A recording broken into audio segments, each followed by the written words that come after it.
outside St. Peter's Basilica in St. Peter's Square there. But in the meantime, though, we do have to keep it moving with more of these top headlines, including so much more of the reporting coming out of the Pentagon in Secretary of Defense Pete Hegseth's inner circle, or should I say lack of inner circle, because many of his top advisors, remember, were placed on administrative leave last week, and they were summarily fired by Friday night. Well, a lot of them are speaking out. The New York Times also has new reporting to suggest that yet another Signal group chat was created and formed by Secretary Hegseth that also discussed key sensitive information about those strikes on Houthi targets, March the 15th here. Well, Fox's Jared Halpern has more on all of this. Let's listen. This group right here, full of hoaxters that peddle anonymous sources from leakers with access to grind. Defense Secretary Pete Hegseth lashing out at the media after new reports about a second Signal chat related to recent airstrikes in Yemen. This time, Hegseth is accused of sharing attack plans on the non-secure app with his wife, his brother, and 11 other people.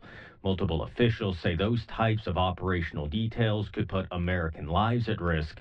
Hegseth claims no classified material was shared. See, this is what the media does. They take anonymous sources from disgruntled former employees, and then they try to slash and burn people and ruin their reputations. Not going to work with me. Democrats responding quickly to the new allegations, saying they call Hegseth's judgment into question, with many pushing for him to be replaced, including Senate Minority Leader Chuck Schumer, who wrote on social media, quote, "The details keep coming out. We keep learning how Pete Hegseth put lives at risk, but Trump is still too weak to fire him." President Trump says he has complete faith in Hegseth's ability to lead the Pentagon. And the White House is suggesting those who revealed information about the Signal chat should be the ones getting fired. No classified information was shared in these chats. But you do have leakers who are leaking classified information, which is a crime. Hegseth's use of the Signal app is now under investigation by the Pentagon's acting inspector general. At the White House, Jared Halpern, Fox News. Jared, thanks so much. So let's listen to a little bit more of Secretary Hegseth today on the front lawn there at the White House for the Easter egg roll. He spoke with reporters briefly. Let's listen. Hey, we're happy to be here at the Easter egg roll, I'll tell you that. Be with the family, beautiful day. And President Trump has changed the country. And he's creating opportunities for families all across America to better their lives. And that's what Make America Great Again is all about. What do you want to say, sir, about the Signal chat controversy? You know, what a big surprise that a few leakers get fired and suddenly a bunch of hit pieces come out from the same media that peddled the Russia hoax. Won't give back their Pulitzers. They got Pulitzers for a bunch of lies. Pulitzers for a bunch of lies. And on hoaxes, time and time and time again. And as they peddle those lies, no one ever calls them on it. See, this is what the media does. They take anonymous sources from disgruntled former employees, and then they try to slash and burn people and ruin their reputations. Not going to work with me, because we're changing the Defense Department, putting the Pentagon back in the hands of warfighters, and anonymous smears from disgruntled former employees on old news doesn't matter. So I'm happy to be here at the Easter egg roll with my dad and my kids, because, you know, this is what we're doing it for. These kids right here. This is why we're fighting the fake news media. This is why we're fighting slash and burn Democrats. This is why we're fighting hoaxsters. Hoaxsters. This group, no, this group right here, full of hoaxsters that peddle anonymous sources from leakers with access to grind, and then you put it all together as if it's some news story. And when we know it, we know exactly what it is. So I'm really proud of what we're doing for the president, fighting hard across the board, and I'm going to go roll some Easter eggs with my kids. Thank you very much. Okay, so quite defiant there by Secretary Hegseth. And so the New York Times was reporting that Hegseth shared operational details of that March 15th strike, those multiple strikes on Houthi targets in Yemen, in a second chat on the encrypted platform Signal there, but unclassified, as you know. Signal unclassified but encrypted. So on that very chat group included his wife, his brother, and a personal lawyer, according to the reporting by the New York Times. Now, the chief spokesperson at the Pentagon put out this statement in relation to the latest report. Sean Parnell says this: "Another day, another old story, back from the dead. The Trump-hating media continues to be obsessed with destroying anyone committed to President Trump's agenda. This time, the New York Times and all other fake news that repeat their garbage are enthusiastically taking the grievances of disgruntled former employees as the sole sources for their article. They relied only on the words of people who were fired this week and appear to have a motive to sabotage the secretary and the president's agenda. There was no classified information in any signal chat, no matter how many ways they try to write the story. What is true is that the Office of the Secretary of Defense is continuing to become stronger and more efficient in executing President Trump's agenda." Well, the New York Times, their communications team, responding to that statement, saying this: "We're confident in the accuracy of our reporting, which revealed the Defense Secretary shared sensitive information in a signal chat that included his wife and brother, among others." They say the Pentagon has not denied the existence of the chat, and its assertion that there was no classified information shared in any chat is beside the point when it comes to our story, which did not characterize the information as classified. Now, in the meantime, also there at the Easter egg roll today at the White House, President Trump was asked about this, in addition to a number of other topics here. This is what he had to say. Let's listen to this.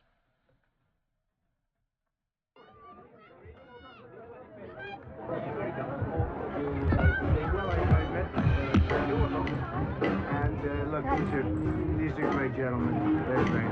If they weren't, they wouldn't be Pope. President Trump, do you remain confident in success? Oh, totally. President Trump.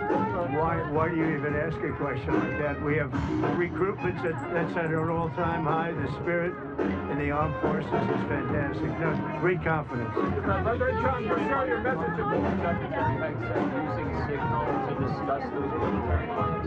Are you bringing up Signal again? I thought they gave that up 2 weeks ago. There was a new report this weekend that he used it in a separate chat that included some family members. It's all just the same old stuff from the media. That's an old one. Try finding something new. Sir, your message to Catholics, sir, mourning the loss of Pope Francis. Your message to Catholics, sir. We love you all. We're with you all. They were with me during the election, as you know, very strongly, and it's just an honor to have the support of the Catholics, and I feel very badly for them because they love the Pope. No matter who the next Pope is, sir, no matter who the next Pope is elected, whoever that may be, what relationship do you hope to have with the incoming Pope? I think very good. I've had that, but I think very good. Do you think Russia and Ukraine can get in a deal this week? Do you think Russia and Ukraine can get a deal? There's a chance. There's a very good chance. Are you happy with how the European Union is handling the tariffs right now? Are you happy with Europe right now? They've been fun. We'll end up having a deal.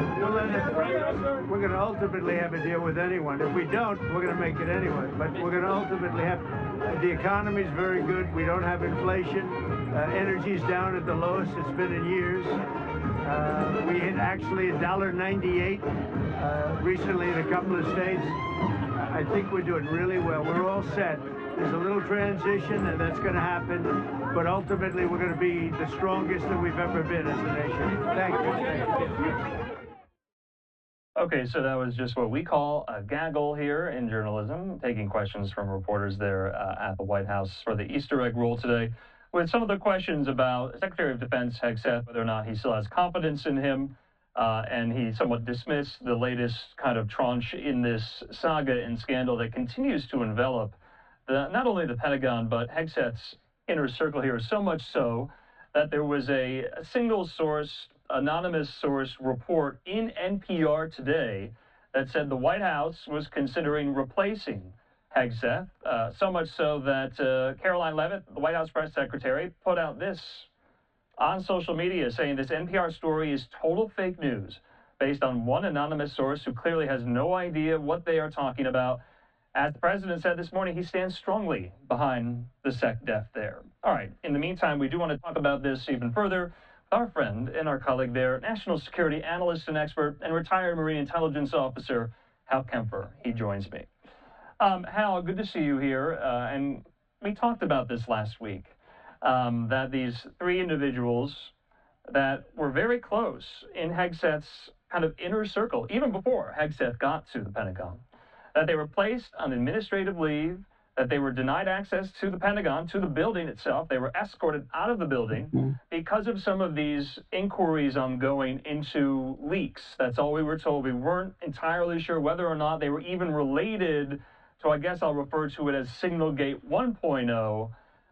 And now the three of them were fired on Friday. Hegseth is claiming that all three of them, his friends, his allies, that they have an axe to grind against him. Do you buy that?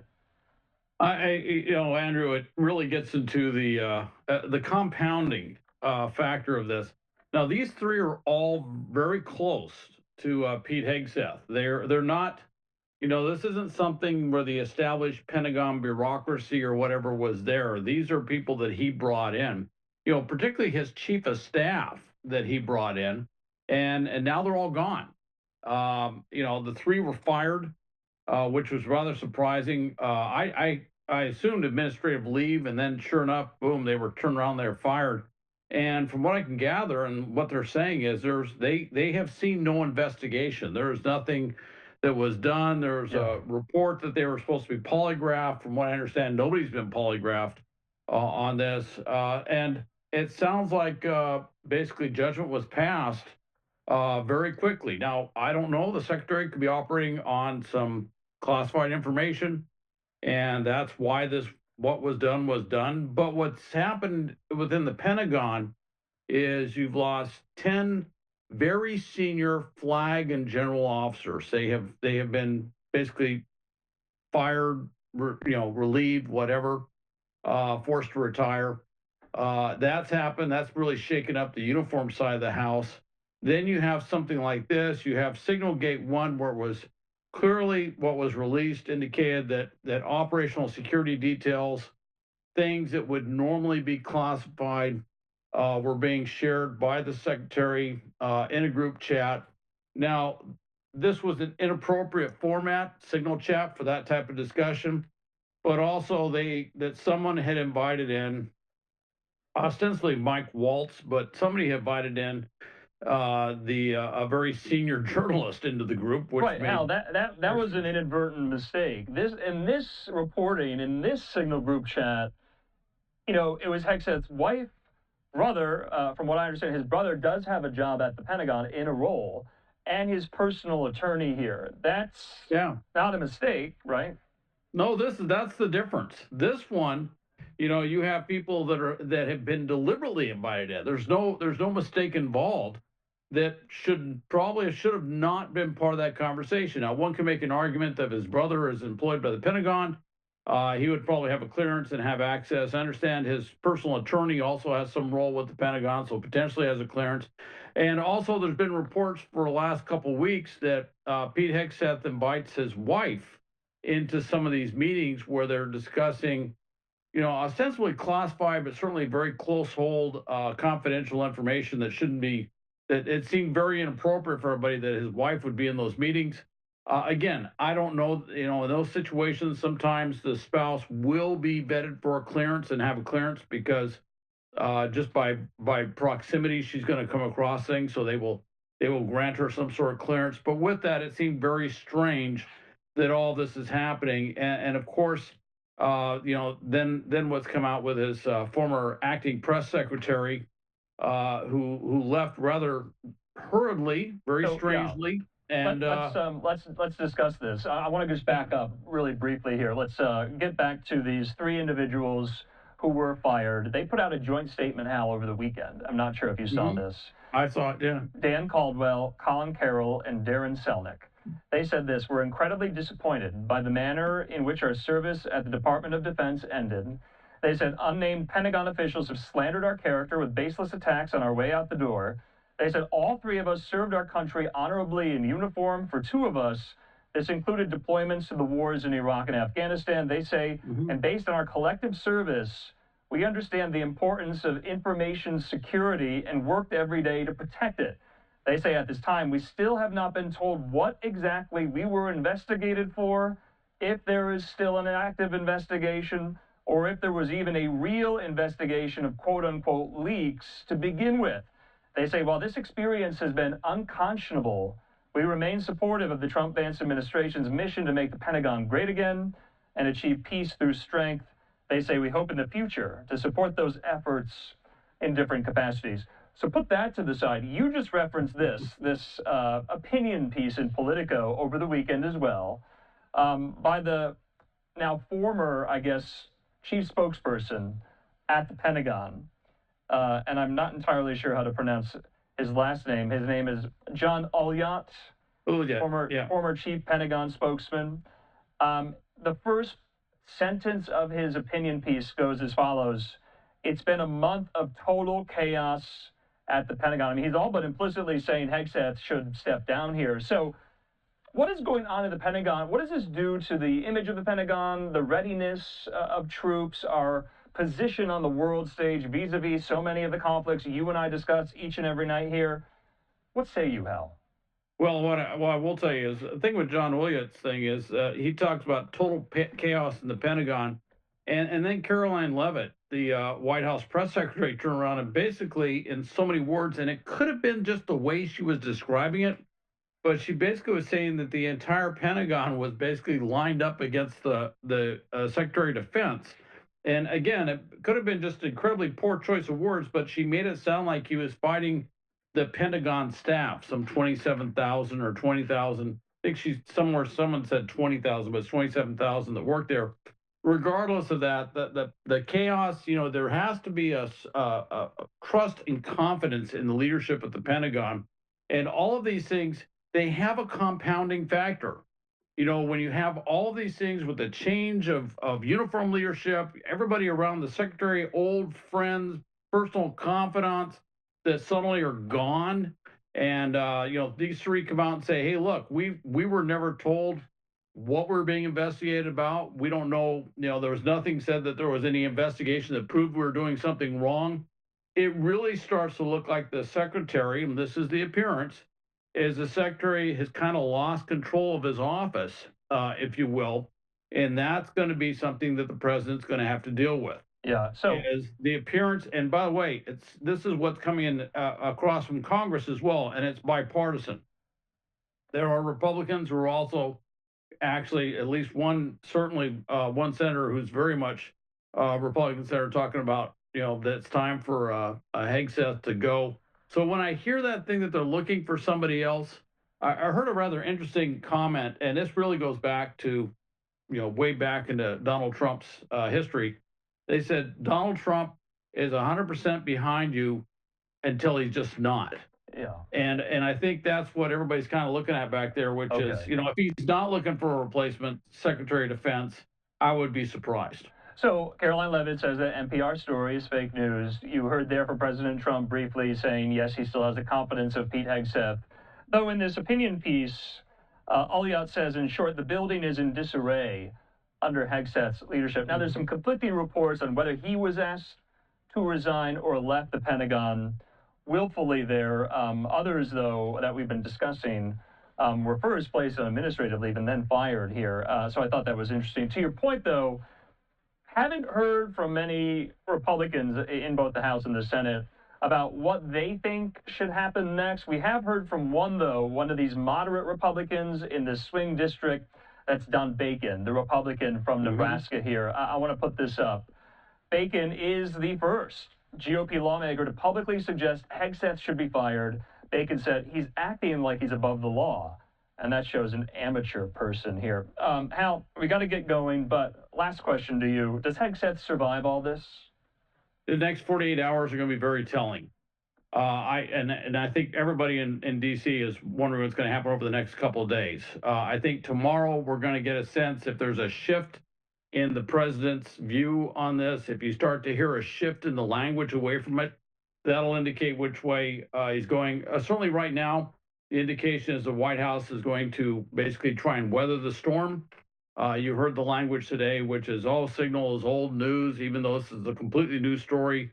They're trying to push this aside, but honestly, with the amount of attention on this right now, and certainly with these just stunning, I don't know if you want to say revelations or these this op-ed, the basically this the three who were fired coming out.